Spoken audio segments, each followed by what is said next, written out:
posting out a link. A link have been posted out. Click on the link. Join me on the panel. We only have 10 spots. Currently is 9 left. I've occupied one. Please click on the link. Join us here, and let's follow up with what Mr. Peter Obi is going to be telling everyone. Today, we've been looking forward to this. Peter Obi could not just come to one particular platform, so yeah, we have to have a Zoom, which is going to have, even at this particular moment now, the Zoom operator have extended it to 100. It's going to take over 100 people today. So yes, my people, click on the link, join us, and let's talk here, my people. So we are still expecting Mr. Peter Obi to join us. Currently, Mr. Peter Obi is not on screen yet. So how are you guys doing today, my good people? I can see we have more people right there. Okay, let me quickly start acknowledging the people on the panel. Before I do that, please let me go for another quick break again.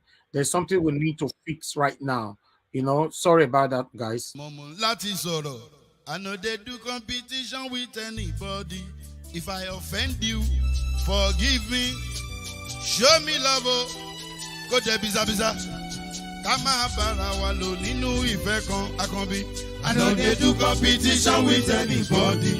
If I offend you, forgive me. Show me love. I go show you love.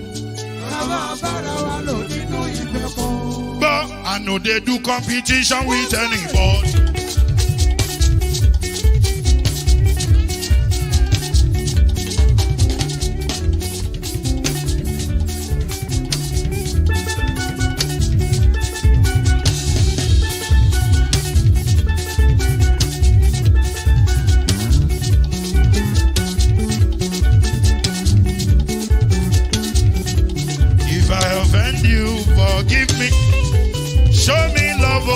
I go show you love it. Kama bara wa lo ninu ife kan. I know they do competition with anybody. If I offend you, forgive me. Show me love. I go show you love. Kama bara wa lo ninu ife kan.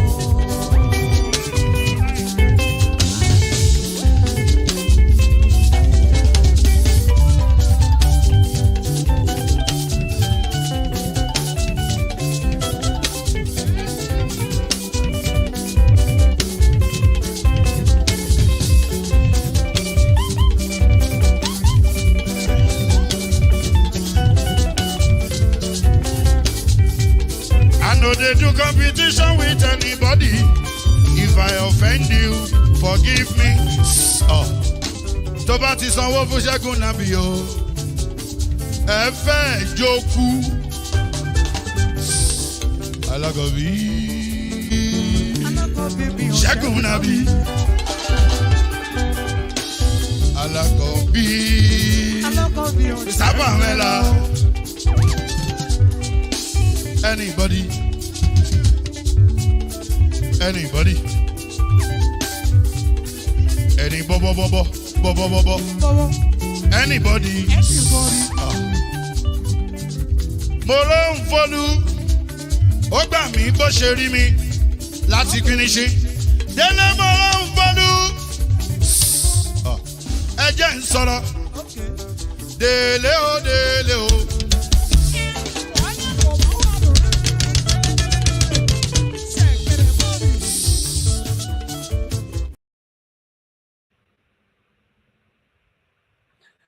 All right, thank you very much, my people. We are back now. Please continue to press on the like button and help us to share. Press on the like button, help us to share, and let's do this together. I appreciate every one of you. One moment, guys. We are still waiting for Peter Obi. Don't worry, any platform where you belong right now, I bet you, Peter Obi is not on screen yet, but everyone is currently waiting. Our principal is going to be joining us shortly. Hold on, guys. I can see the screen is already filled up. I'll be accepting you guys now. Just trying to quickly sort out this right here. Thank you. Now God bless you, my people. Appreciate every one of you equally. Thank you. All right.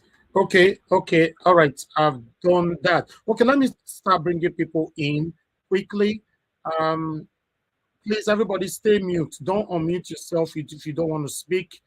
I muted you. Don't unmute yourself except I call you. Please don't unmute yourself. Thank you, my good people. I can see we have lots of people from Nigeria this evening. Okay, we have two people. Izu you have to turn on your mic or I'll remove you. And we have Joanne Gaines.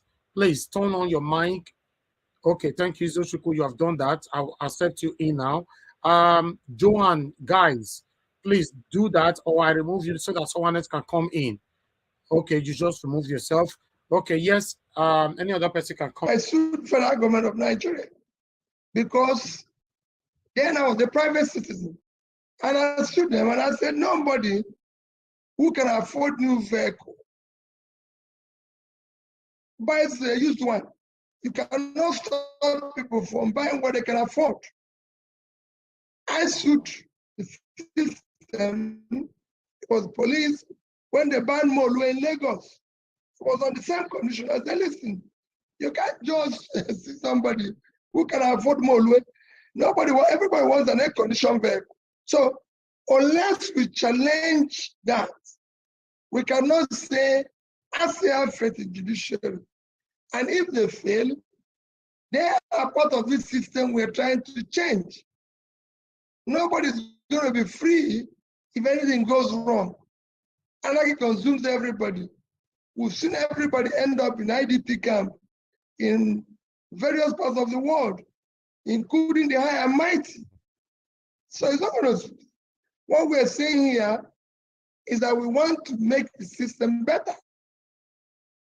Today, everybody is unsafe in the country.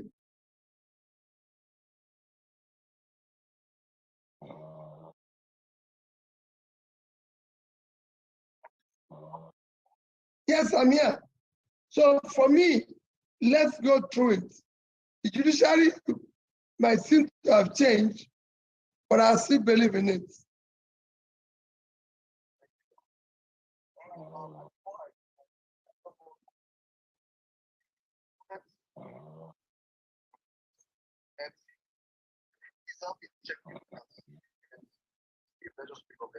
If you can see answers on it, if you're on the space, I can see answers. Let me know.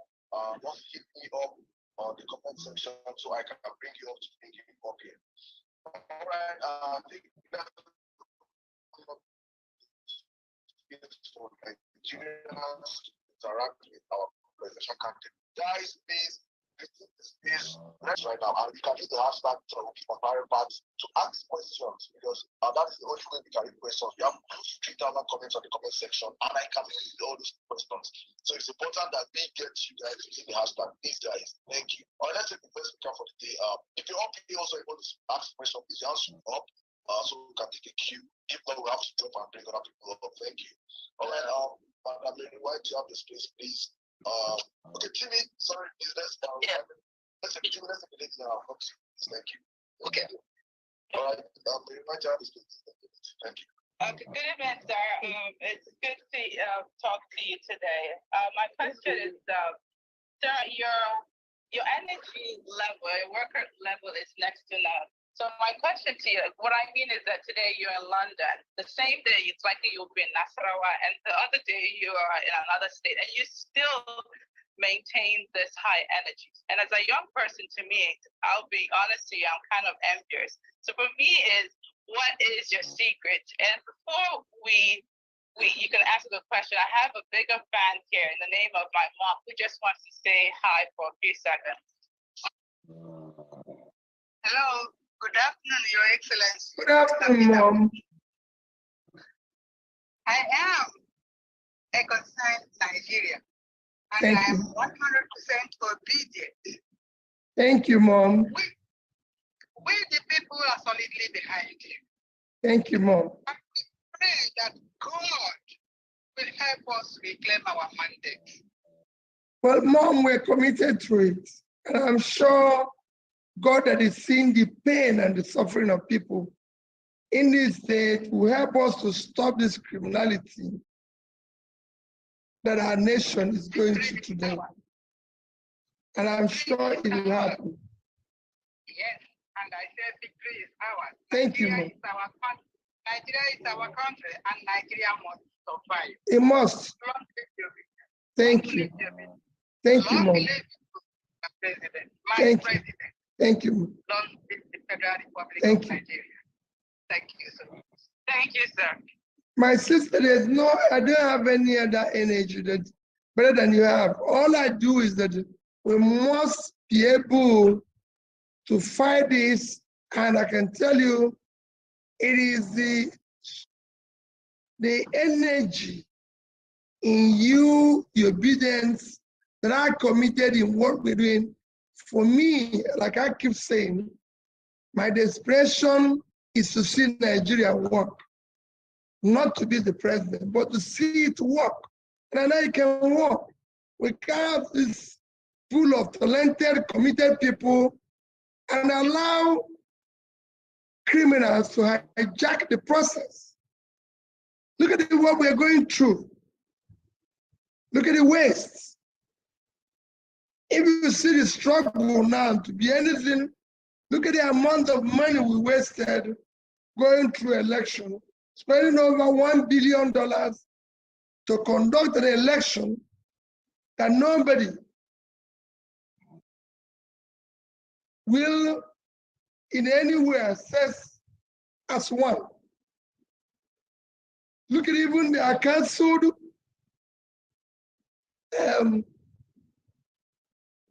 so-called census. We haven't even started. We spend a fortune before we can. So we can't go on like this, where people are taking, the only thing that thrives in this country today is criminality. And they can't continue. So I'm pleading for all of us to stay on course. It's you that is giving me the energy, your support, your belief in this movement that is giving me the energy.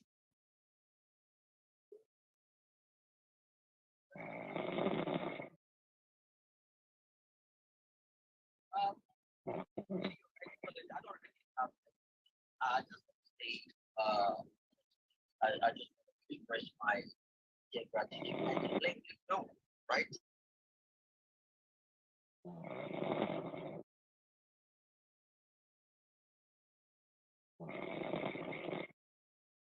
Do we need to mute someone?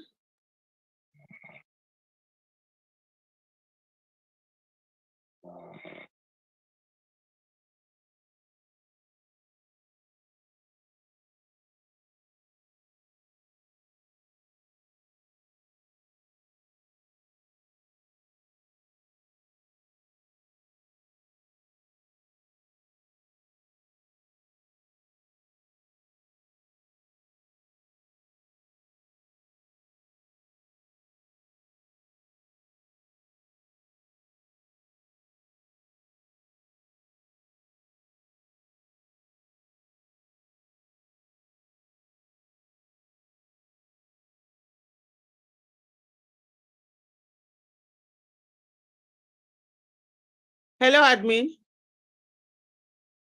Yeah, hello. Did you mute Komedaisha. everyone? I think you muted PO. Okay. Yeah, it's muted. So for everyone who are here, you know, we had quite conversation here, and then you know we're supposed to stream this concurrently, both Twitter Space and here, and unfortunately it took so long for Twitter to be able to come on. So at least it's only fair that we allow them for now to keep the conversation going. Please unmute PO so that we hear his this thing. Yeah, I've asked him to unmute, so I think he would have to unmute from his end. Okay, let me go over and call the PA. And I don't know why when he's talking, there's one Cosmos that throws him off as a spotlight. Let's just spotlight him for now. I don't know what was happening. Was he speaking of it? He just keeps coming on. Let's just try and spotlight him when he comes on. Thank you. Yeah. Thank you very much.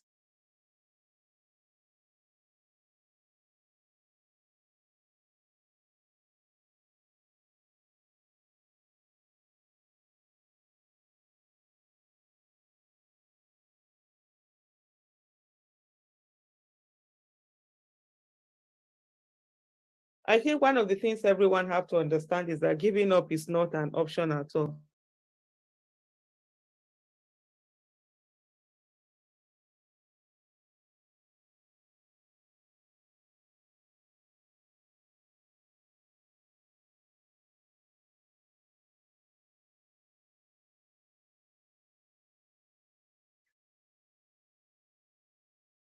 Yeah, so he was muted. They're going to unmute him. I think from all of this that we're hearing is the fact that, look, there's nothing about giving up on this thing, and it's we must understand that when you're fighting criminality, Okay, you know also okay. Hold on, yeah. No, I take that. Apologies will be on my behalf. I not on behalf of the family. It will be on behalf of just strictly Mr. Peter Obi. The family is not included. Another one, right? Apologizing on behalf of you. Thank you. Forward, guys, please don't come here and ask any questions about the ongoing court case. Please do not do that because it's still in court. We don't want a situation whereby you'll be speaking about what is not actually meant to be spoken of. So please keep your question very simple, short, and forward. Thank you very much. Back to you now, Salah. Thank you. Thank you very much, Brother Chief. Thank you. So that's just one part of the movement you have not been with, you have not spoken to. So you see, now I think it speaks for majority of us. Please, just going forward, I'm happy that you can keep up here and say you can only speak for Mr. P2P and the media movement are on our own. We're fighting this fight on our own because we ran for this election using it. No, I've always said that. And I've always said people, even when I was campaigning, you know, you will see where David will say something, they'll say, David is this. I say, listen, David is on his own. He's even this. They say, I studied this. I said, this people even disagrees with me. And that is the new family we want to build, where people can assert themselves and say, you're wrong, you know, because I'm not perfect. I'm consistently wrong, and I apologize where I am. But I want us to build a family where we can be together, believe, even when we're talking about new Nigeria, people say, oh, Peter Obi can do it. I said, no one person can do it. I wouldn't do it alone. If we had succeeded, we would have sat down and bring the best people on board. And all of us will go into it and try to change it. And if we find anybody wanting, we won't even take 1 second to throw the person overboard and move on with another new person because this must work. I work in a system where I've always had people challenge me. In my 8 years of being governor, go ask any commissioner who work with me, they all sit very close to me. They all disagree with me. You know, people who walk into my office and say, how can your commissioner be talking like this? You know, I ask him to do something, he say that I'm coming from the governor. He said, doesn't know who is the governor. I said, because he's the commissioner. We're all co-partners in this struggle. All I assure you is that you will not find me wanting. My style might appear to be a little bit weak and everything. And I always tell people, humility is not weakness. It is a virtue. There's nothing wrong with saying I'm sorry, and I'll continue to say I'm sorry. But we'll get there. As long as I don't do what is wrong or offend the family, I have to add a bit of my own style. And I allow other people to do theirs as well. And if there's a place where we need to sit down and discuss, we'll discuss as a family. All right, thank you very much, sir. Thank you. Okay, let's take more comments now. Guys, if you want to ask questions, I'll be taking questions from the comment sections and using the hashtag Peter Obi on Powering Facts. That's the hashtag we're trending today, and that's what we're asking questions from. So please, if you ask any questions, use the hashtag behind it. If not, I won't be able to read your questions. So please, very important, use the hashtag Peter Obi on Powering Facts. Thank you guys, all of you on the platform right now. You can retweet 100,000. Let's take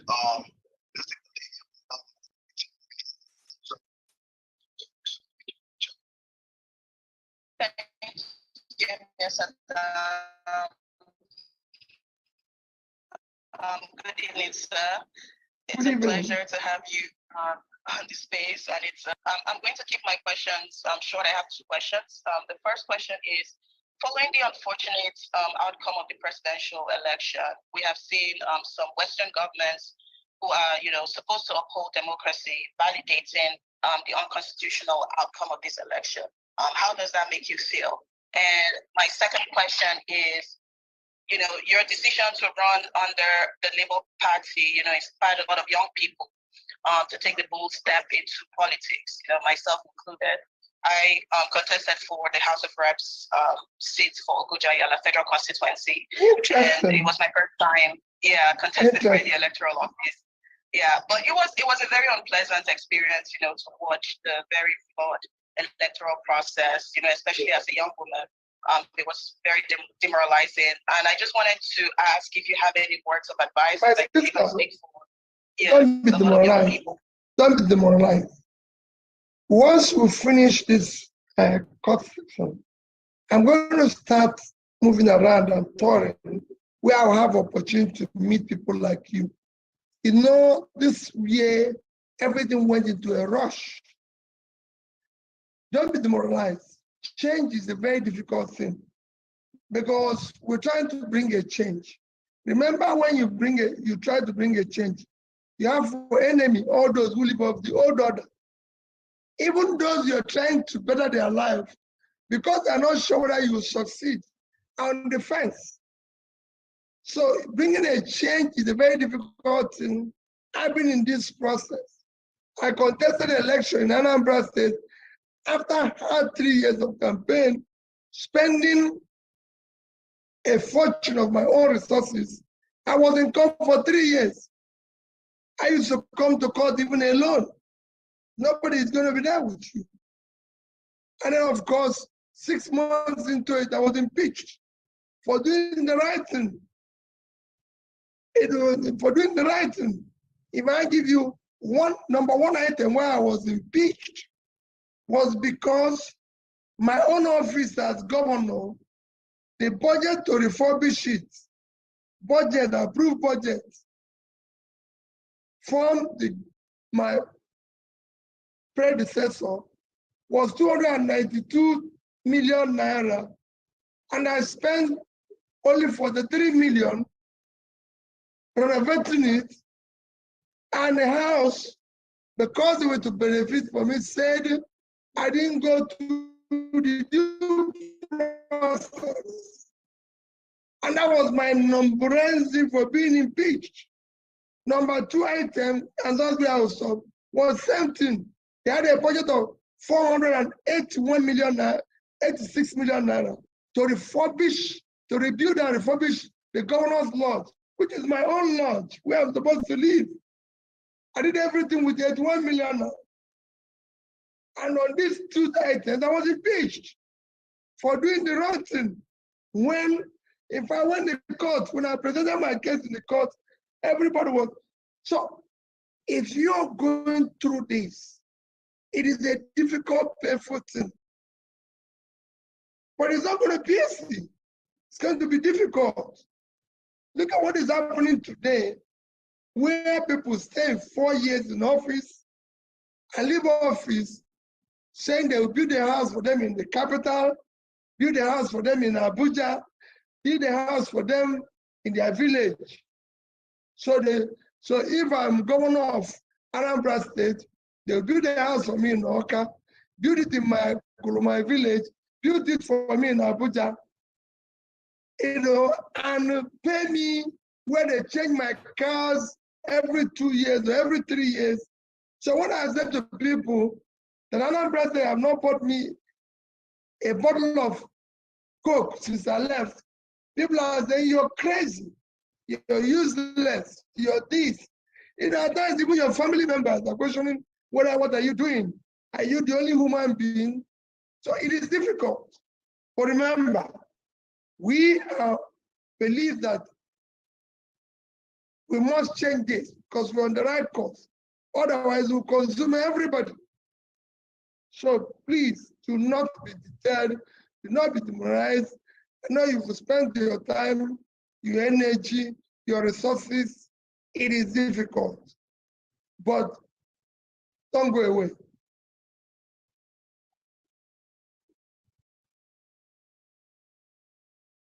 Thank you very much, sir. Benjamin, you have the space, please take it, please. Guys, let's give our question just one.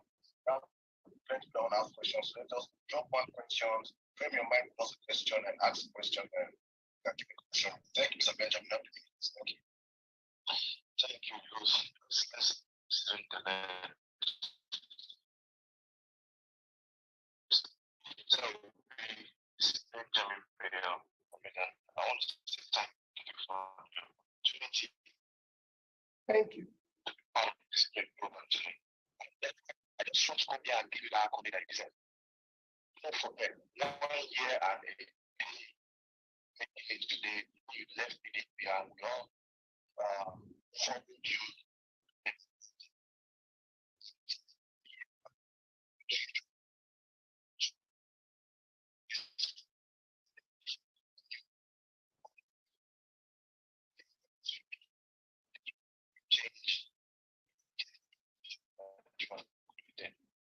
I never wanted to know the journey that you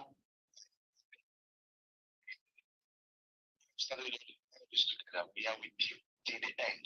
Thank you. Do not be afraid. You are full anything,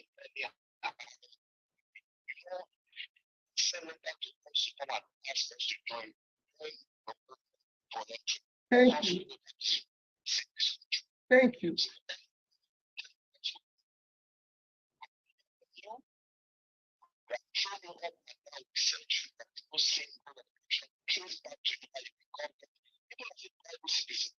One of the most important things that we need in a politician that will become the president of the country. That's the person who has no success. We also have that part, we have that mind to say this is what we can do.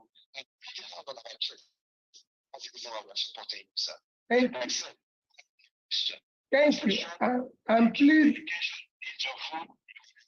Thank you very much. But I also plead with all of you, if there's anything you think I'm not doing right, please feel free to tell me. Know that I'm a human being. I make my own mistakes and everything. There might be things that I've done in the past or I'm doing that is not right. You know, please tell me. If it's something that I need to explain, I'll explain my reason for doing it and all that. All I assure people that I will not knowingly.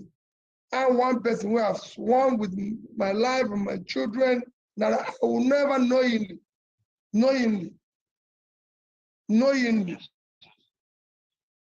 do anything that is wrong or take government money.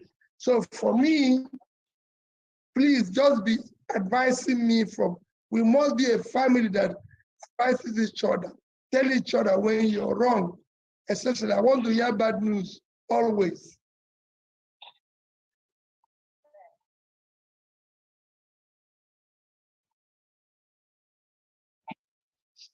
Thank you.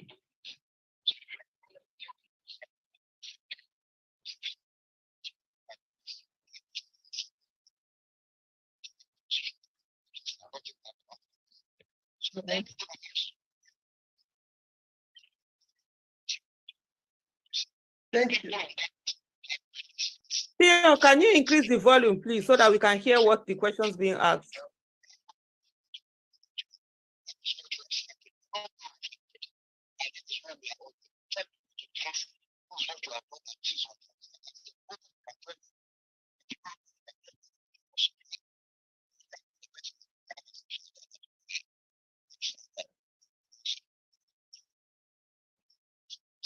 Thank you. Saddam, real quick before you go ahead, sir, let me use this opportunity to let you know about Correlate Facts. It was born out of this movement. It is a platform that you can use it as a reference to good and factual news, the real news, because now we have different, kinds of media being controlled by the MPC. They tell them to do this, not to do this, to say this and not to say that. And Parallel Facts is just going to be giving us the news the way. For example, they say, Tinubu please for body. Now so it will be like, oh, the president had a water spill on him. No, he pays for body. Now so sir, watch out for Parallel Facts. You can follow it. It's a place you can refer to as a source of fact, good news. It is what it is. They're not sugarcoating it. They tell you the way it is. It might come late, but it's true. Thank you so much. Back to you now, Sadam. Thank you very much. Thank you. Thank you, sir, for joining us. I think let me just introduce my co-host, one of us that is here. And to bring him up here has been another task in itself. As in to bring you up here is not difficult. I don't understand, but whether you're also running for presidency or you run for presidency or you're here right now, please let's keep the conversation rolling, guys. A question each, 1 minute per question. We have hundreds of requests and over 4,000 questions down in the comment section. So I don't know how you guys are doing, because I'm going to be here for a very long time. Because Indians really want to hear you speak. Many people are banking on hearing you speak as a source of hope for them. I think I'll use the mic right now to N6. N6, you are coming right now. Then I'll come back to our speakers. Thank you.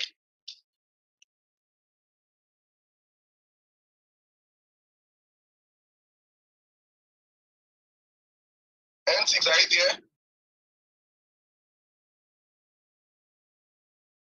All right. I think S is struggling with his network still.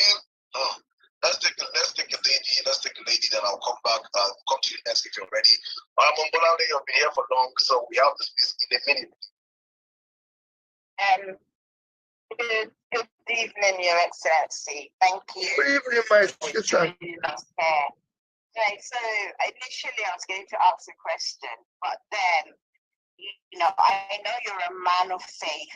You have described your journey as being one of the grace of God and a miracle in itself.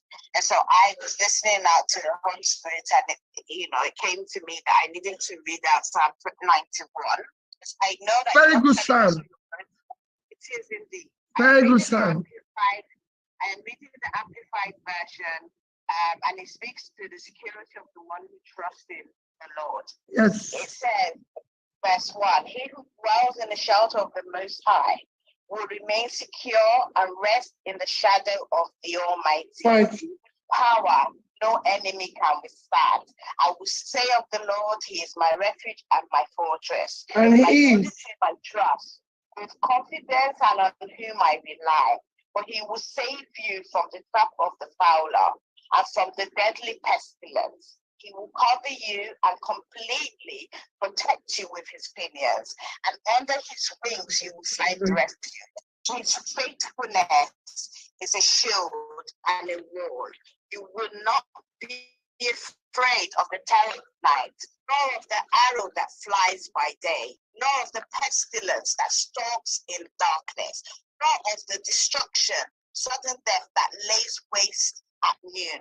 1,000 may fall at your side and 10,000 at your right hand, but danger will not come near you. You will only be a spectator as you look on with your eyes and witness the divine repayment of the wicked as you watch safely from the shelter of the Most High, because you have made the Lord, who is your refuge and my refuge, even the Most High, your dwelling place. No evil will befall you, sir, nor will any plague come near your tent, for he will command his angels in regards to you to protect and defend and guard you in all your ways of obedience and service. I'll say that again, to protect and defend and guard you in all your ways of obedience and service. They will lift you up in their hands, so that you do not even strike your foot against a stone.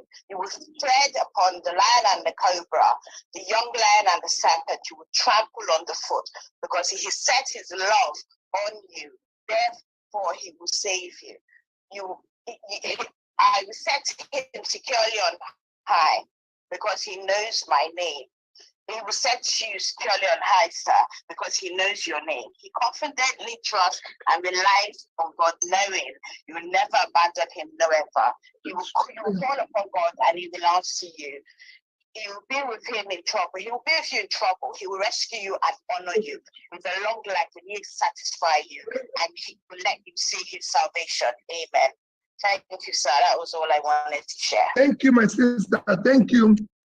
When you said that, I said a very strong psalm, and I assure you, we're all here by his grace. It is by his grace. That's why I said that those who abuse power are abusing grace of God. Whatever we are in life is by his grace, and you cannot afford to abuse his grace. And I assure you, this is our journey. We will succeed by his grace. Thank you. All right, thank you very much. That was a wonderful prayer there. Okay, let's keep the conversation.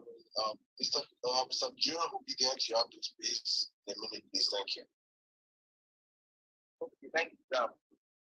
You're excellent. It's you happy 1 year anniversary in Labour Party. You have done the unthinkable possible. I'm very, my friend, for you to do like did with content. I'm sure you have a long life. Open what? Very wrong in Nigeria. What expose is like the level of content. There is lots happening in Nigeria that we do. Can you hear me, Jim? Yes, I can hear you. Please help us with more exposure. Information you have about things going wrong in the that general masses don't have access or don't know about what will happen. We have been ignorant about it. And that was a very, very, very important thing, but it was very deep. No, definitely.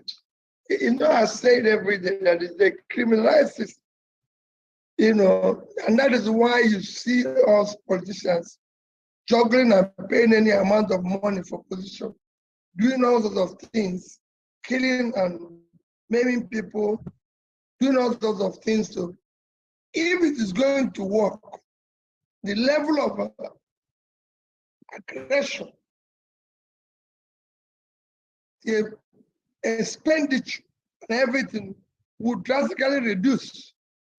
And that is why we must have a process that is transparent, because once that starts, that will be beginning of building a new Nigeria that will solve this problem. All these problems we're going through. So thank you. I'll continue in that direction. Now it's like I'm focused on this trial. When it's true, either way, we'll continue. All right, thank you very much, sir. Let's take a lady right now. I'll be skipping one guy, one lady. Next, so I'm bringing up someone that I would describe as one of your top soldiers on social media. She goes, when I really try more, she goes to defending you on her own against a whole lot of enemies that come after you. So, and yesterday was her birthday, so I promised her that you're going to wish her happy birthday. You would have me. I wish you can even send me a number and everything so that I can send it personally to her, but go on. Good evening, sir. Good evening, my sister. I'm dialing in from the United States. I'm a big fan. I don't even know what to say right now. Like, I'm so excited talking to you. I've been telling everyone in the timeline, like, I'm definitely going to pass out if I say hello to you. But it's such an honor being here talking to you. And Thank you. Any leader in Nigeria, you don't understand what you're doing for us right now. We love you, Peter Obi, and we're solidly behind you. Thank you, my sister. Wherever you go, whatever you want, whatever it is, just let us know. We love you. Now, I just have one question, and concerning the incident that happened at that incident, especially the fact that it happened after Festus Keyamo said that they're going to match Labour Party propaganda to propaganda, and then suddenly we had the news that someone cloned your identity. So my question is, how are you handling that incident, and how would you prevent that from happening? Is the UK government cooperating with you to make sure that this does not repeat? And is there someone in custody? Is there any form of case going on? I'm just so curious about this, sir. Let me, on behalf of the Obidient family, most sincerely congratulate you on your birthday. I know it was yesterday, but we're still on the evil month. So our sincere congratulations. May God Almighty, who has been with you, bless you all this while, grant you many more healthy, fruitful, and happy years, and continue to bless you always. Thank you, sir. For what happened, my sister was very surprising to me. I've been to the UK this year at least 4 times. When I went to Chatham House, when I was invited by the UK government, when I went to America, because before the elections, I was invited at the State House. So I was passed through the UK. So it was a surprising thing to me to appear before. I've lived there, of course, for years. Still own a property there, because that's where I lived before I became governor. And for me to appear at the airport and we were asked to sit down, I was surprised. But all this happened within a few minutes. I must say that I was happy about it. Because there's so many dramas that happened in that trip that I can't tell, and because we are in conversation in the phone, but I can tell you, it's a very shocking thing when somebody now appears and shows you that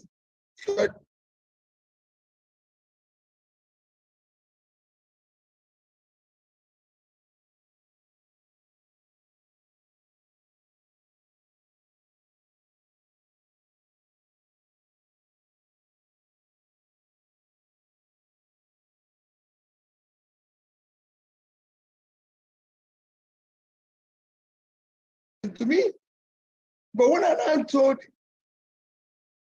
a colleague and a friend of mine in the UK, he said, I'm going to refer you to identity duplication experts.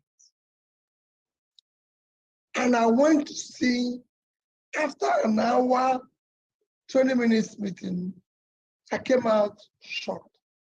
Because I used to travel, of course. First he told me, he said, Peter, listen, this is what I don't want to call some countries that use it to track people. He said, Peter, you could be implicated for sort of a rape. Because simple, you book a hotel, they book at the same hotel, they have their own gang who comes in there, you're in that hotel, set you up. At night, somebody says, oh, you did this, and they call police. In the UK, everywhere in the Western world, this is a serious case that you can't get a bail for. It could be implicated in murder because it's your duplicate.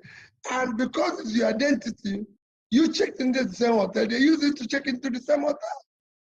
Same thing goes if they are checking any luggage, the same thing, it went on and on and on, but thank God, nothing happened. Managing it, I've been to the UK since then, and while they too are investigating, we hope. When I arrived after that, I was asked what went wrong. I explained to them. When they found out it's duplicated, they said they are looking into it. That's all I can say for now. I'm also very careful, extremely careful. I'm managing it. I'm hoping nothing goes wrong. But it all started from here. That's all I can tell you. It's something that started from Nigeria. And I'm being careful about it.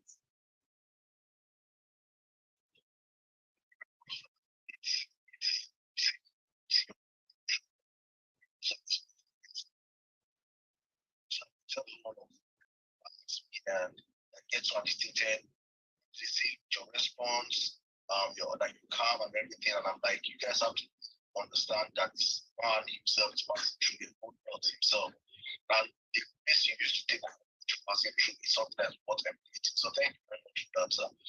Please make sure that you're always speaking up, because one thing I want to assure you guys that people, that's what you should understand. You not ever have something that you keep quiet. You have people behind you, strictly behind you. So please, when you speak out, the people, the office of the citizens, ready to always stand up. Please, when you really have to speak up, speak up. Now, I will. I'm sure it will even get worse as we go forward.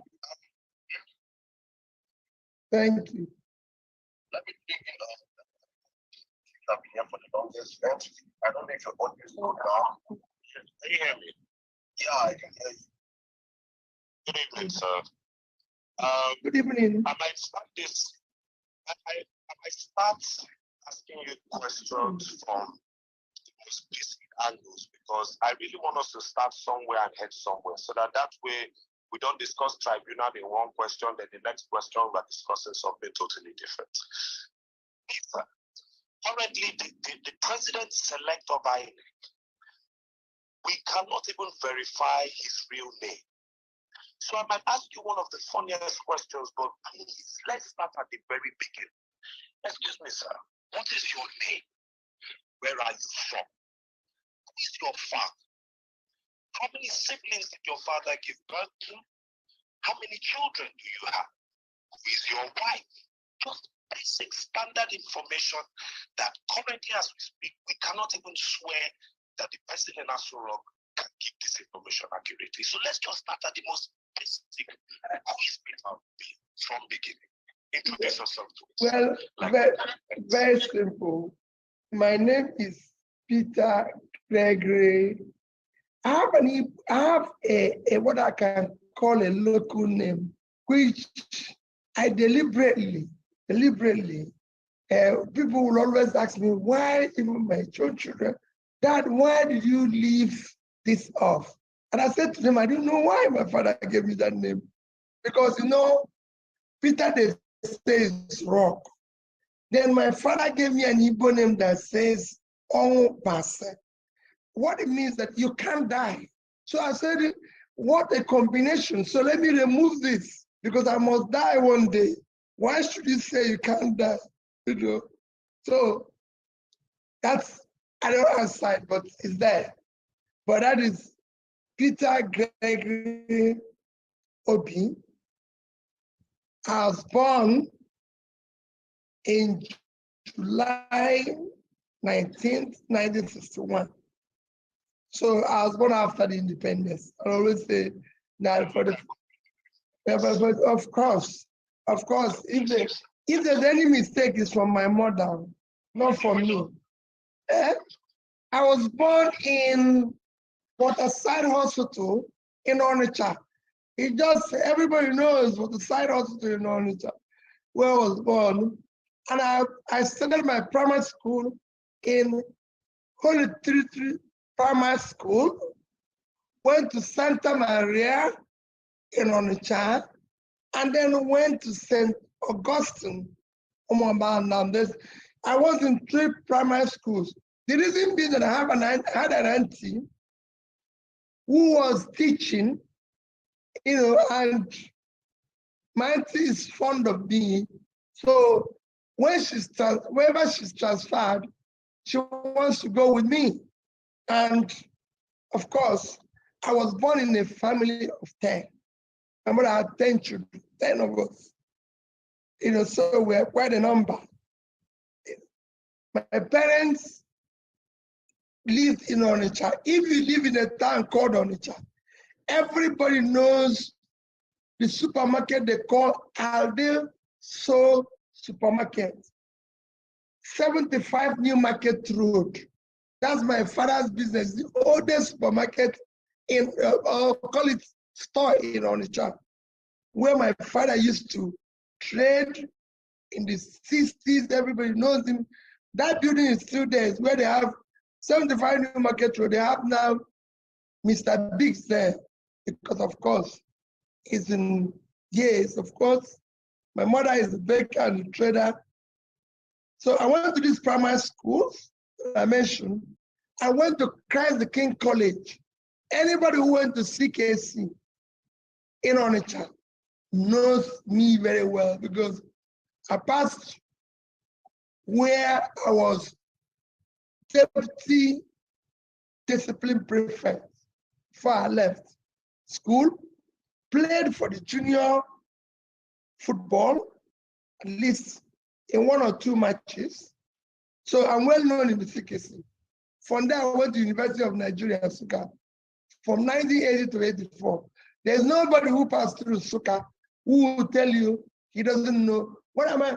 I'm not saying that, I'm not claiming that everybody knows me, but most people know me, because everybody knows where I was as a student, University of Nigeria, Nsukka. Since then, so if you go there, they will tell you where. In fact, the current Vice Chancellor is my mate. We came in the same time, left the same time. The current DVC, the 2 deputy Vice Chancellors are all my mates. We came in the same year and left the same year. If you ask any of them, they'll tell you, we are all the same family. Since then, I've been to other institutions for training, maybe a few months and everything, some of which I'm an alumnus of, like Cambridge, Oxford. I'm a Kellogg scholar, because I've done about 4 or 5 programs in Kellogg Graduate School. So when you do more than 3, call it seminars, you become a scholar. So I'm a Kellogg scholar. I've been to other ones which are not alumnus, like Harvard, Columbia. I'm a London School of Economics. I'm an alumnus of IMD in Switzerland, Institute of Management Development in Switzerland. I've been to INSEAD in France.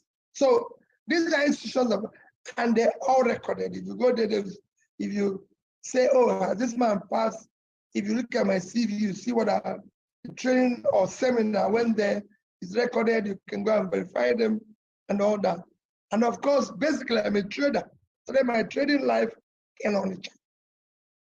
And if you come to Onitsha, I still live in Onitsha. I'm speaking for you from Onitsha. Everybody knows it's the only place I can live in Nigeria. It's the only place I own a house that is my own. Built Portland, built it in my own and live there and everything. And that's where I'm speaking to you from now. You come to Onitsha, I tell people you're looking for P2P, they will tell you. Started my business, went into the corporate world where I sat in different companies as director. At a particular time, I was the youngest direct chairman of a bank in Nigeria. And I think it's still the same case. I was chairman of a bank at 38, 39, Fidelity Bank. At that time, I was also a director in 2 other banks, Canadian Express Bank. I was a director in about 8 companies, out of which about 6 of them are quoted. I've been the chairman of Security and Exchange Commission. And of course, I was governor of Anambra State for 8 years, where I can tell anybody while I was governor, my commitment was an issue that has to do with development of a society, education, health, and pulling people out of poverty per capita. In education, you can go and verify Anambra was #1. In health, you can go and verify. In pulling people out of poverty, you can go and ask Mr. Bako or Samsudin, that was Minister of Finance then, ask them, who is #1 in fighting poverty while we were there? Overall, we won the MDG, Millennium Development Goal, as the best performing state in Federal Republic of Nigeria. That started in the year 2000 and ended in year 2015. I became governor in 2006, was impeached, came back in 2007. We started in 2008, but by the time it was concluded in 2015, Anambra was #1. I was even chosen by federal government of Nigeria and the United Nations office in Nigeria to speak at the UN gathering to say our experience. I left in 2014, and I've always said consistently, the day I left office, I did not owe salary to anybody, pension, gratuity, all that were being owed before I came into office, gratuity and pension, especially at local government level, totaling over 35 billion were cleared. I did not owe one contractor, one supplier, and this you can go and verify. And I had in 3 banks, Fidelity Bank, we had 12 billion naira left, $50 million. Access Bank of Nigeria, 12 billion naira, $50 million. Diamond Bank of Nigeria, Diamond Bank, $50 million, 12 billion naira. The 3 NDs are still living, the banks are still there, and I can show you the statements and everything. And since I left, there's no severance, no pension, nothing to me as a governor. I have never earned Anambra has never bought me a bottle of Coke. This is my 10th year of living office. Because I refused to sign the Anambra Governor's Pension Law. Because I think it is wrong that somebody will stay 4 years, 8 years, and be paid 200 times what people who have spent their lifetime of 35 years cannot earn in their lifetime. Even when you've had the best, as governor, you're managing the resources of the state. So if you want to steal, you can steal as all those monies I'm saying I left could have actually have been, I could have stolen all of them and even borrow more. Could have taken it away. Nobody asked me. I remember my late senior sister, Dora Akunyel, always asked me, Peter, why are you putting money in dollar? I said, well, listen, I'm just hedging. Now what I did is that I divided the money into 3, 1 in Naira, then 1 I'm using to buy shares, the other I'm keeping in foreign currency, just in case. They will say, so why are you doing that? I said, well, listen, Auntie, every system saves. That is what I was brought up and taught in every way I've been. You must save for tomorrow, because this money we are sharing and eating is not only for this generation, it's meant for also for future generation. This oil we are sharing from is the diminishing assets.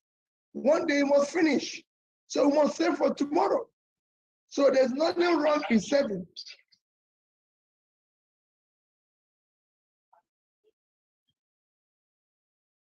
nation that owes 7 trillion naira, about double-digit unemployment rates.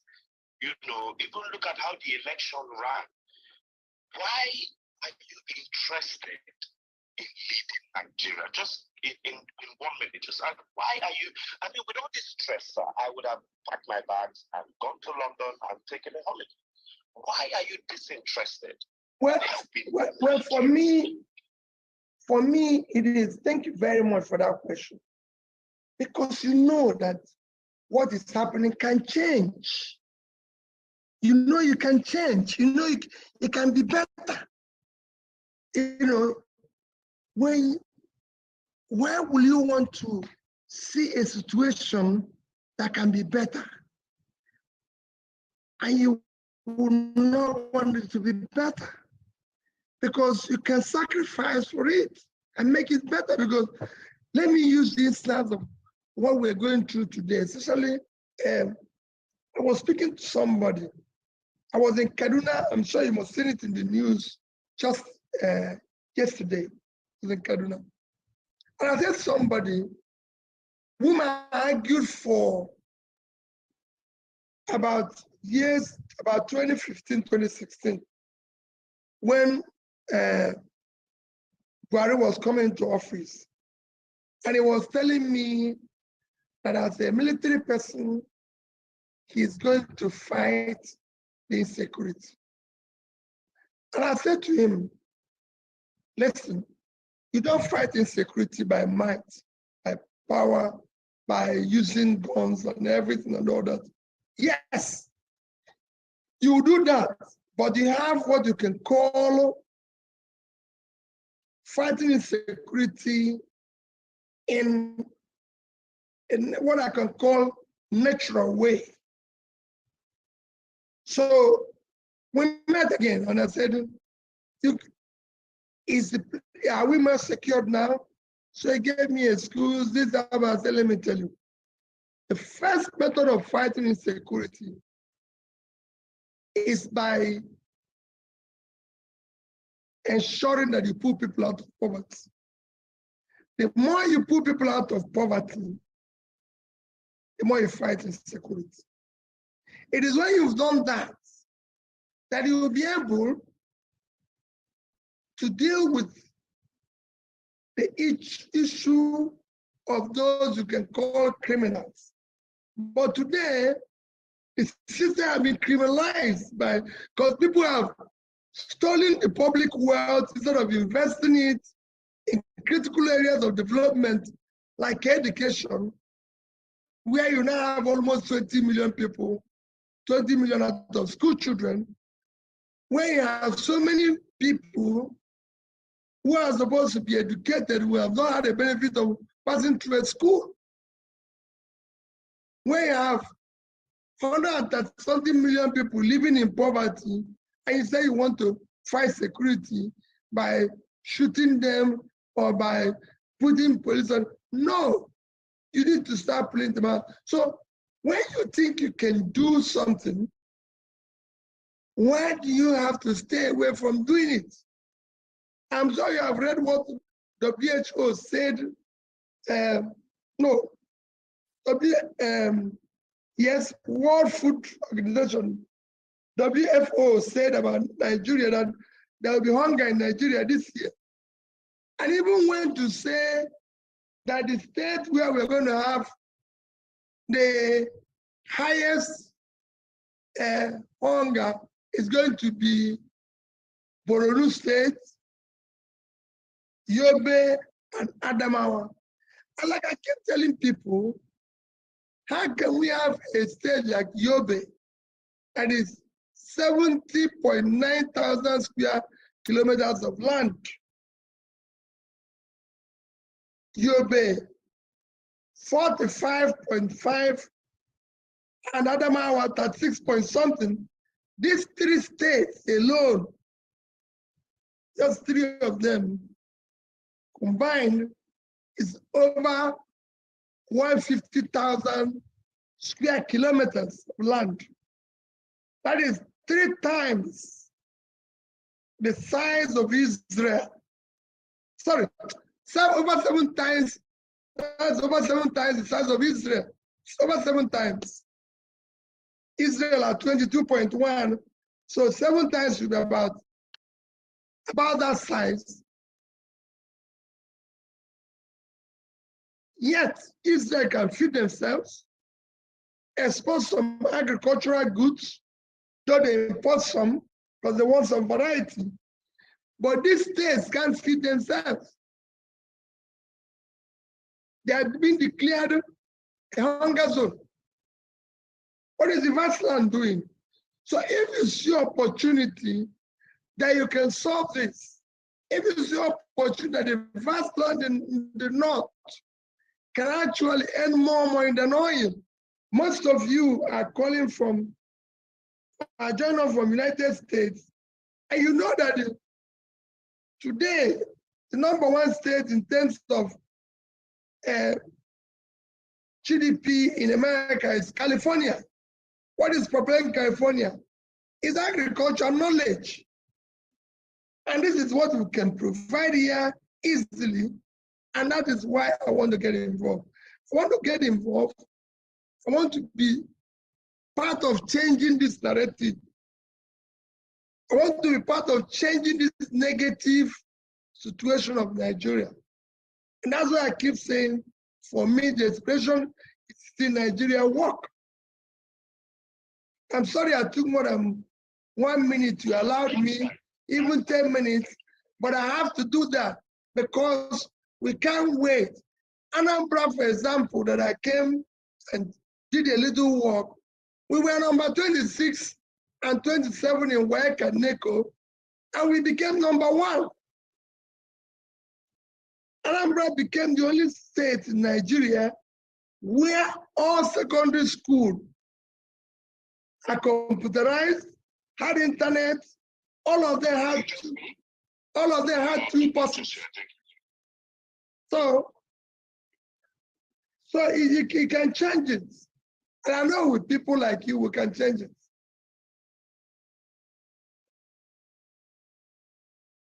So thank you. Yes, please, can I ask a question, gentlemen and ladies? Oh. Mr. Alice. Please, Mr. Alice, please hold on, please. Write your question out. Hold on. I dare say, hello, okay. We have a lot of it's online. We could more or less had an e-civil war than it being physical. Please, sir, what would you suggest for frayed nerves, especially with what happened with tribalism, anti-Igbo sentiments around this election period? How do we start to heal as a people, considering who is in Aso Rock now is not somebody we believe in? So how do we heal as a people outside of governance, considering this Pandora's box of tribalism in particular, although there was some religious and bigoted exploration to it? How do we this tribal Pandora's box? You know, what ideas do you have? I'm one of those, I've always said it, and I said it throughout my campaign. The truth is that we don't have a tribalism and this religious thing people are imputing. It is strictly concussion of the political elite, the criminal elite, to continue impoverishing our people and living off the constitution. I've challenged anybody to show me where Muslims buy bread cheaper. I've challenged anybody to show me where Northerners buy bread cheaper. There's more poverty in the north than there is in the south. So it's not a tribal issue.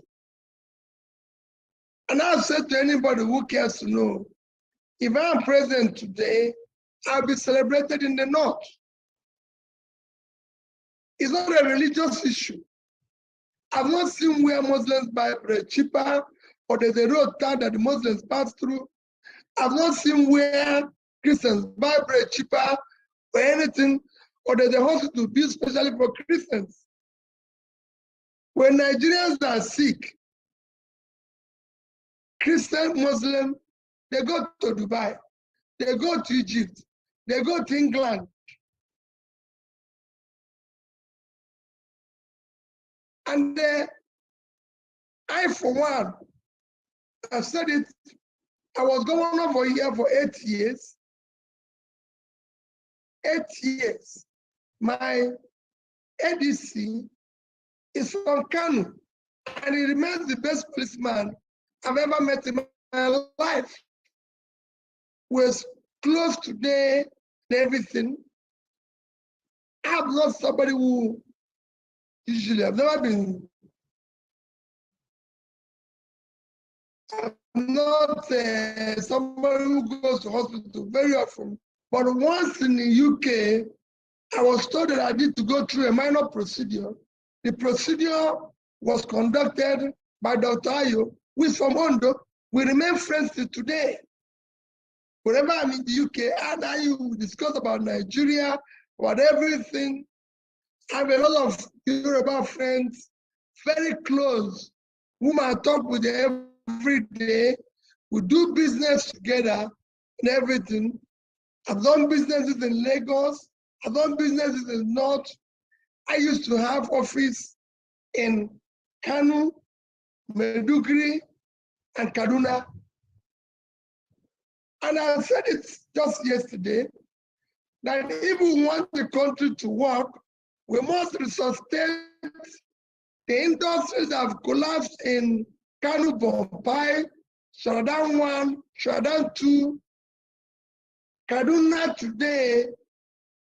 Bangladesh exports more clothing, which is just textile, than we earn from oil. What are we doing for Kaduna? All the textile industries have collapsed. At the time, they're doing everything. So these are things that are not going to be a tribal issue. We have so many shoemakers in Aba and everything. Vietnam exports if almost about or more than we earn from oil in footwear. So why are we wasting everybody's time by not doing the right things and talking about tribalism and everything? We're borrowing money, trade it away. Nobody can account for a borrowed money. Today, they'll tell you this is swallowed by a snake. The next day, it's cat who took some. And what type of country is that? We want to see every other country in the world is borrowing money. America today owes more than 100% of the GDP as debts. Japan is owing 200 and something percent. But you can see what they use this for. In our own case, nobody can tell you what is happening. It's become a total joke. So that's what you see people who are elected living a life of stars, living a life of affluence, when those who elected them are dying. That's not what we're asking for. We're not asking for more than that. Let's just do things in our proper. That's it. Thank you very much, Excellency. Next question, I'm going to bring up Nigerian women. Please listen to my arguments. When the current administration of Muhammadu Buhari was coming into power, they promised Nigerian women 40% of appointments. They came into power, they only picked about 6 or 7 women as ministers. One of those women, Kemi Adeosun, had an issue with her certification. She was taken away from the position, and she wasn't replaced till much later with a woman. That administration has ordered about below 10 women in government, in ministerial positions. But when you see this obedient movement, Nigerian women, sir, came out with their chests to support you. If you could tell Nigerian women the first thing, encourage them and thank them for supporting you this election, and make them promises when you become president, whenever all of this is sorted out, what would you say to the Nigerian women believed in you from working and then moving forward with you at the help of affairs? You know, I've talked about women issue a lot, and my own things. Okay, let me join you in saying very big thank you to the Nigerian women, my very dear mothers, sisters. I can tell you, in Nigeria, from my own experience, women are more productive, more honest, more trustworthy than the men. I was chairman of a bank. I succeeded because I had a treasurer, a risk officer, and chief operative. They were all women. Company secretary, they were all women. And it was fantastic because they're less corrupt. As governor, a chief of staff, commissioner for finance, head of service, commissioner for education, all the areas where I did well, I can tell you are women. I believe in them. If I believe that without bringing them on board is a major part of where we are not productive and even more corrupt. So it's something we need to deal with. But knowing how things are here, we need to back it up with law. That's why I keep saying it must not go on without being backed by law. If we're going to say they will have 30% or 40%, let's legislate about it and ensure that it's going to work. I've studied what is happening in Bangladesh. If you go to Bangladesh today, because they have something that is backed by rule of law, that's why they have a prime minister today that is a woman, opposition leader that is a woman. Their number one export is clothing. That industry is 60% occupied by women, in terms of employment. And I was in the villages and saw what they could do. So I assure you that I'm not going to make fake promises. I know what is happening in the obedient family, and we're going to work hard. We're going to work as a family.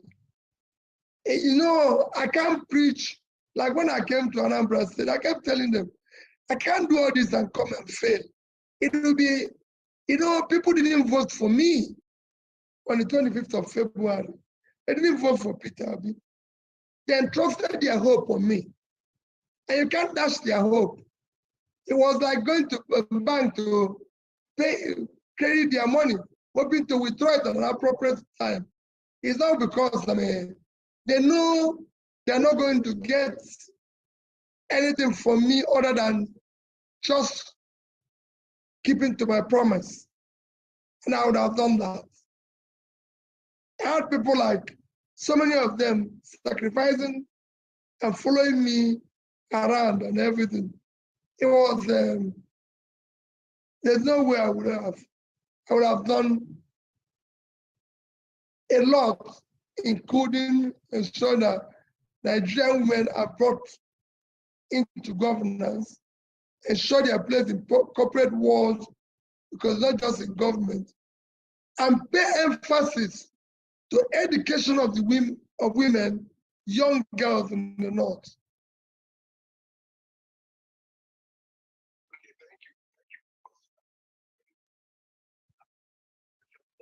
Section engaging that way, how people.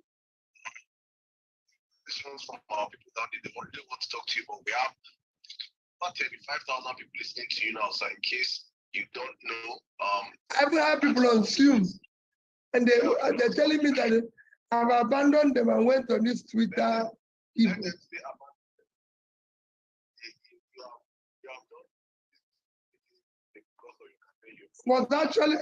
I was actually with them until people said no. When I was struggling with you, I was answering them, but now they feel very abandoned. Okay, I'm waiting.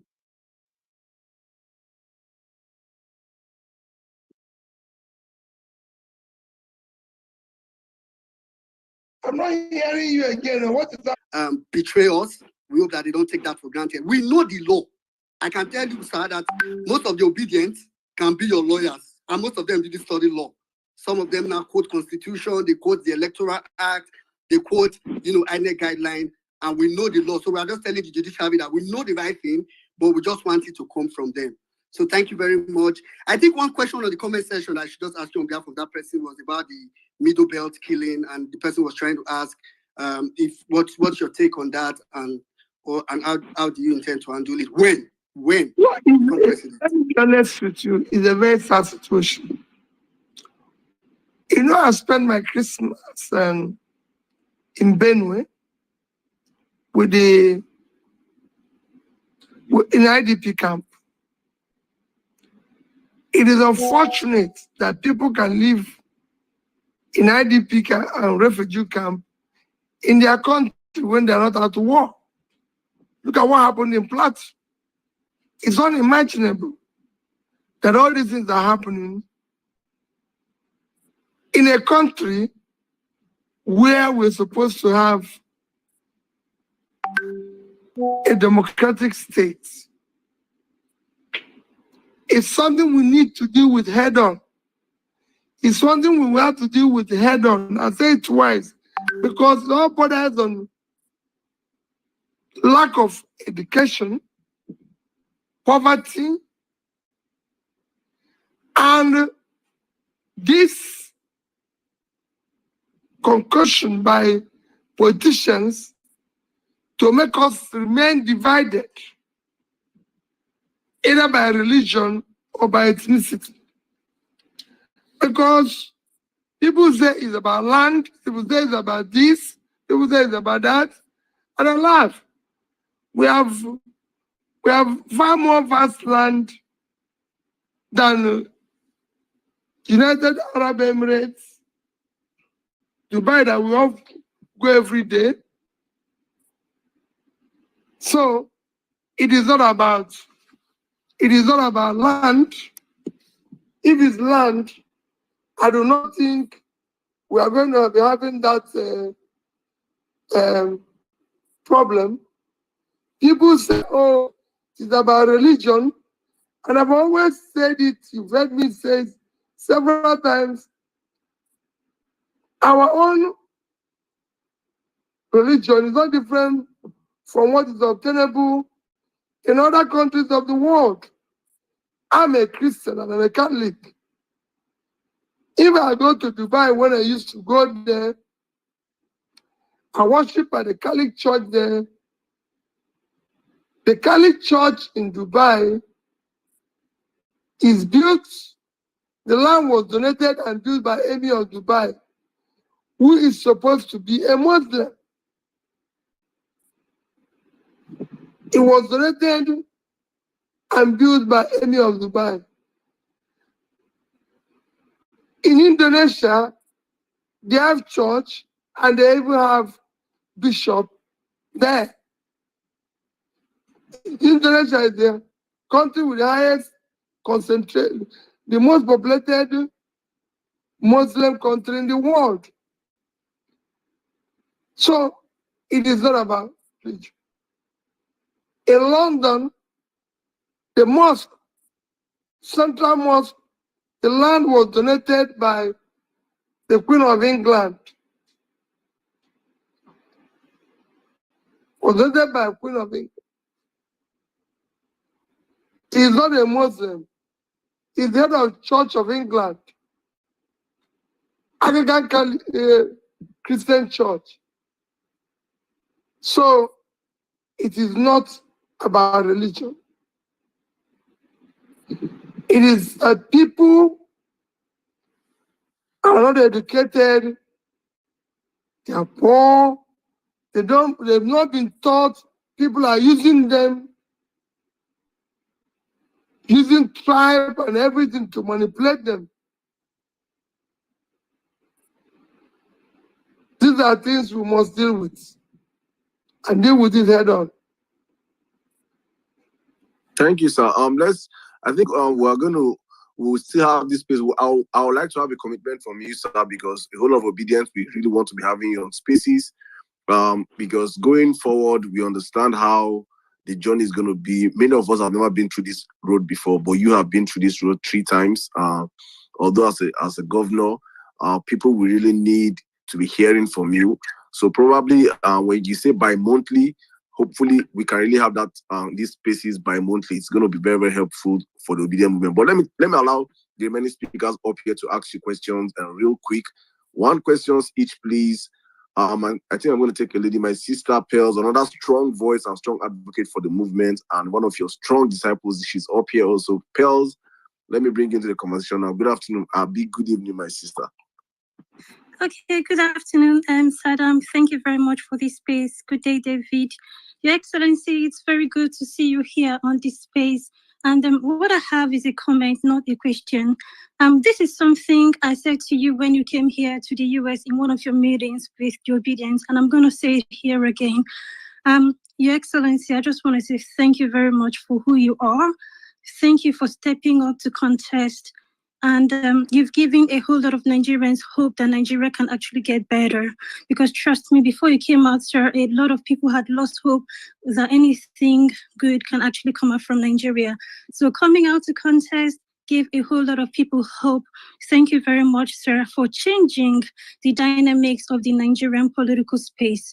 You know, so prior to the elections, I had Twitter spaces where I had over 15 commissioners that worked with you as governor, including people like Professor Stella Ukuna, and they all had wonderful reports to give about you as governor of Anambra State. So I was actually looking forward to having you as president. I know you are still going to become our president. We look forward to recovering our mandate, and we're not losing hope. Like someone has said here before, we're going to be with you. You're not going to go to court alone this time around. You have many people like me, Saddam, a whole thousands of Obedience standing for you. We are with you, sir. We just want to say thank you. We appreciate you. We love you. And keep being who you are. Just keep being who you are, sir. Thank you very much, sir. Thank you. Thank you, my sister. And you too for what you're doing by believing in what we're doing. And like I keep saying, if there's anything you think I'm doing wrong and everything, please be able to voice it out. Let's discuss it. You know, I want to learn as well. You know, there's a lot I can learn from all of you on how we can do it better. Thank you, sir. Mr. Batunde, you've been here for long, so I don't know if you want to ask a question or a comment. You have the space, sir. Good evening. Good evening, Saddam. Thanks very much. Thank you very much, everyone, for being so steadfast. Your Excellency, Mr. Peter Obi, I want to thank you for being as steadfast and as persistent as you have been in this fight. I want to thank you for your courage, for your grace under fire. You've been just fantastic and exemplary to those of us who are politicians and millions more who were not politicians but are now politicians because of you. The question I wanted to ask is more of a developmental question. In view of the huge debt overhang, and in my opinion, the deliberate plunging of Nigeria into needless debt over the last 8 years, do you think, sir, that once the mandate is recovered, because I believe that by the grace of God it will be recovered, do you think that we will have enough to fix our specifically transport infrastructure problems? Because I personally believe that our GDP is, the reason our GDP is low is because of the relatively poor transportation infrastructure that we have, both roads and trains and water transportation. We just seem to be determined not to maximize what we have. We haven't even finished trading within Nigeria itself. The volume of trade inside Nigeria, in my opinion, is very, very low because of our transportation problems. Thank you, sir. Well, I will differ a bit with you. It's not just trade. The level of productivity is very low. That includes what you say, volume of trade, volume of transportation infrastructure, everything is low. And like I said before, let me tell you about debt. There's nothing wrong with debt.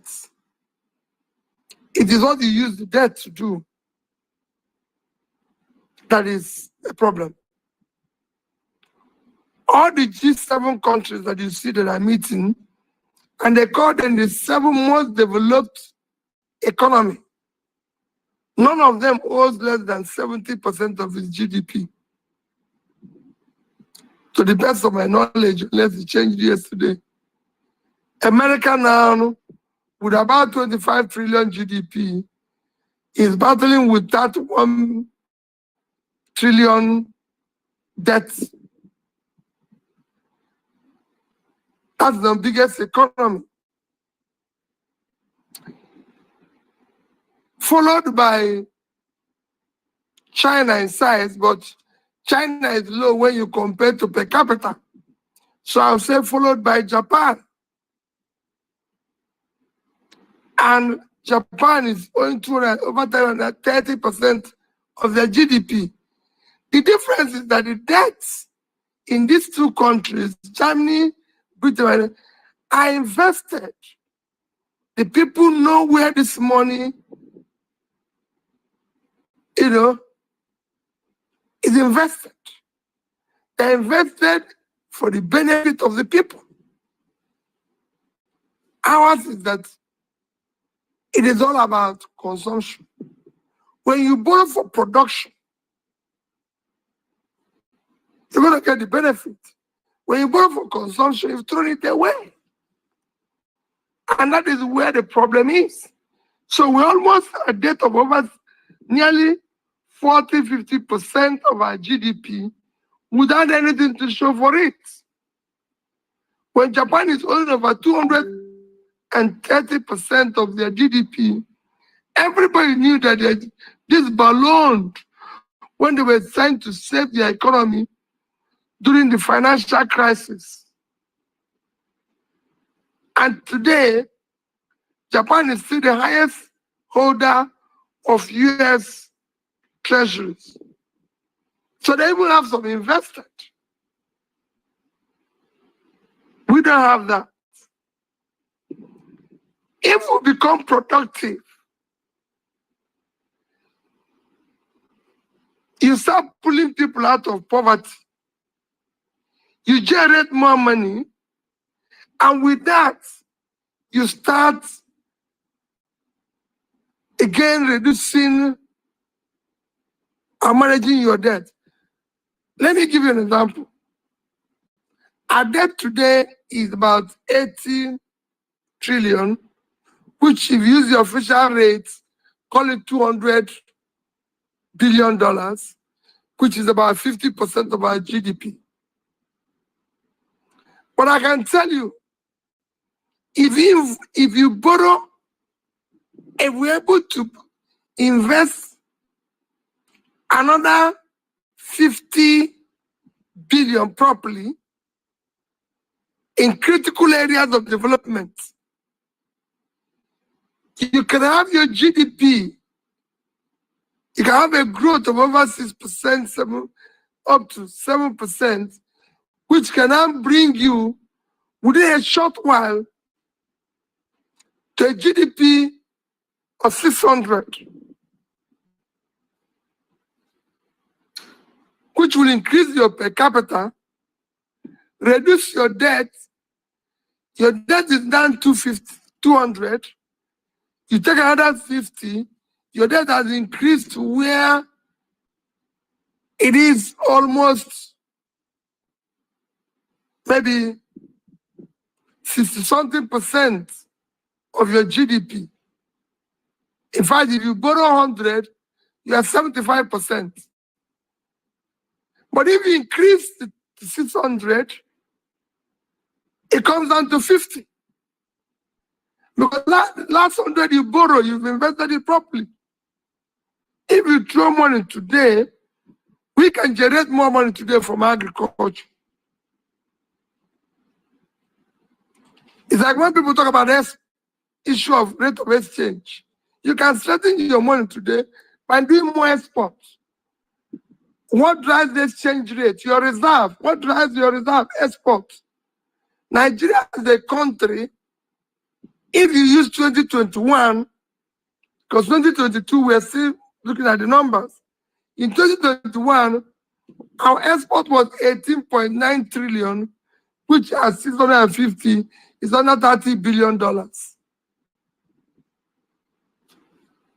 When a country like Vietnam, within the same year, exported over $350 billion, our own is including oil. Vietnam own is 90% manufactured goods. Vietnam, 100 million people living on 1/3 of our land because they live on 331,000 square kilometers and we live on 920-something thousand. So they have 1/3 of our land, half of our population, and their export is over 10 times ours. If Nigeria today can double its export alone, you will increase our reserve,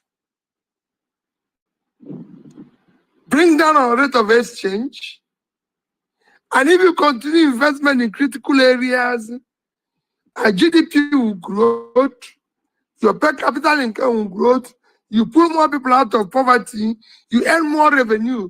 Because one of the problem of government today is revenue mismatch. You can't earn more revenue when millions of people are in poverty. The more you pull people out of poverty, the more you increase productivity, the more you get more revenue to do government job instead of borrowing. And if you continue to invest in the right direction, the more you continue to turn around the country. And that's what we're doing. So that's why I plead with you. Do not be bothered. Don't lose hope about what is going to happen within the week or anything.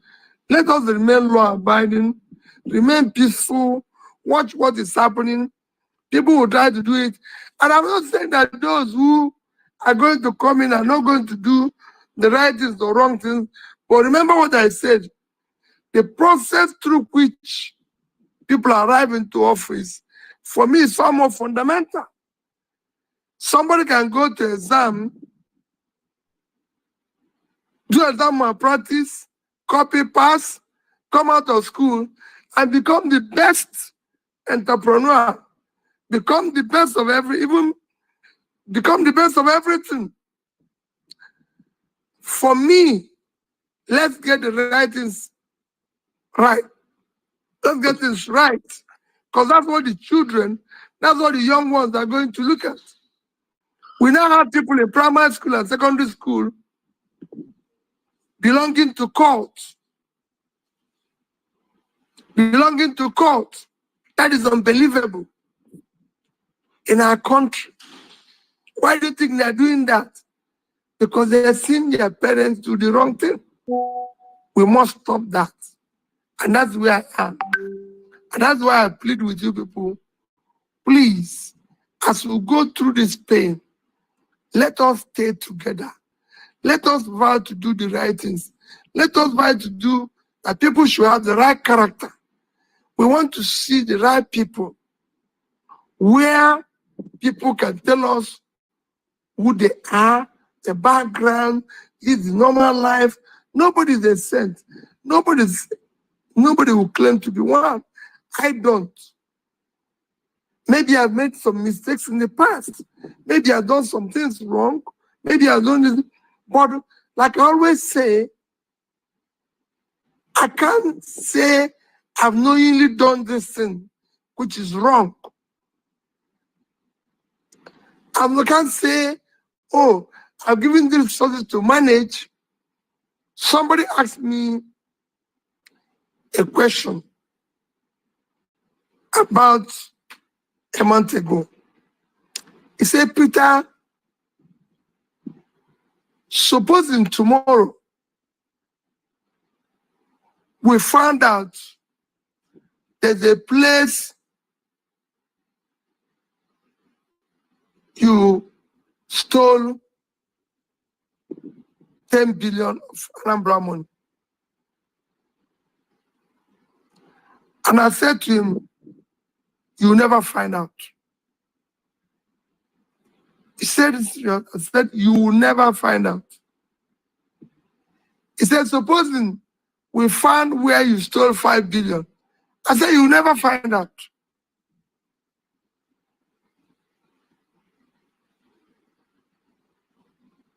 And I said to him, but let me tell you, remember what I said, you will never find out. You will never find out. But I told him, I said, let me tell you the difference between me and some other people. Assuming I decided to keep $150 million, which I left behind, and I decided to settle myself with 15, I left 135 million. I told him, I said, after all, the law they wanted me to pass, they were to build a house for me in Oka, my village, or Abuja, or 3 places I wanted. And that from what the law says, each of those that would have cost Anambra State about $500 million then. So they would have used about 1.5 billion, build 3 houses for me, buy me cars, everything was to cost Anambra when I was living 2.5 billion. And I could have said to them, give it to me in cash. And I took it away. I said, at that time I'm leaving the office, I wasn't owing anybody. I didn't create any debt. I never borrowed 1 naira. I didn't. So, assuming that was the case, and I had to take $15 million, that is even pardonable that somebody who came, borrowed the same amount and took it away. But that I'm telling him, go and look into that I can account for 99% of Anambra's losses when I was in government. Maybe 1% I might not account, maybe even 2%, but I'm sure that I'm comfortably over 90%. And not that even 10 years, I can account for them today. Not even going to look for any book. If you call in, I can tell you, this is how we handle this money. This is how we handle this money. This is how we handle this money. So I just have to come in here because I am getting a whole lot of slack from the back. I don't know if you can hear me, but I'm getting a whole lot of slack from the background. I can hear you, but I'm begging to run away.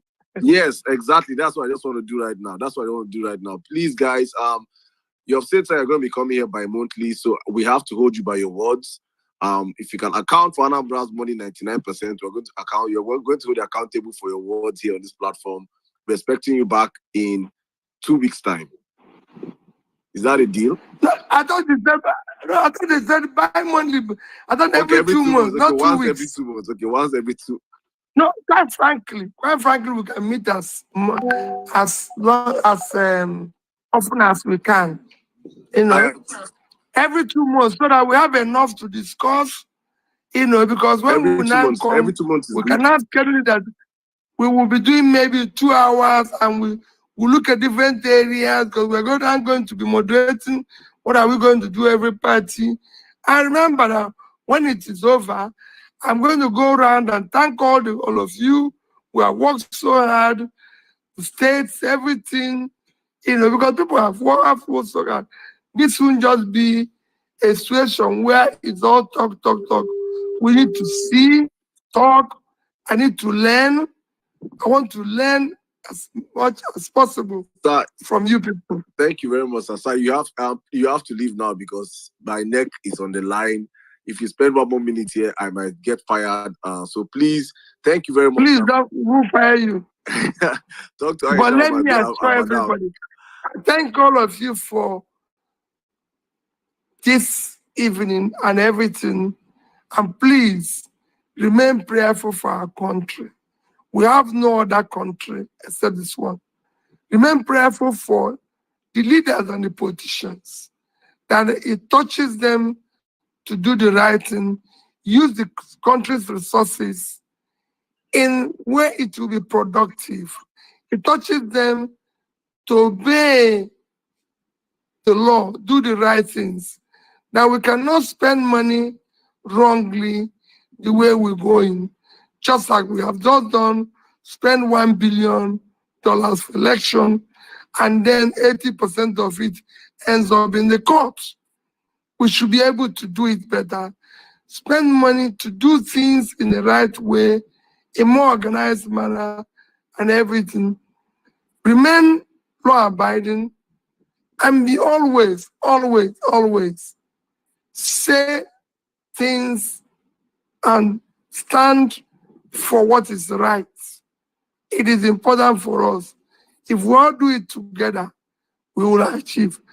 I know how dampened you are that this your effort did not come out the way you have wished. But remember, we are in a long distance race. We are fighting a battle with entrenched establishment. It is not going to be easy. You're going to, even me, in the coming months, I'm going to be facing all sorts of problems, allegations, blackmail, everything. No problem. Don't worry about it. Like I keep telling people, people will say, oh, you're going to be detained, you're going to be do this. Whatever happens, I'll take it.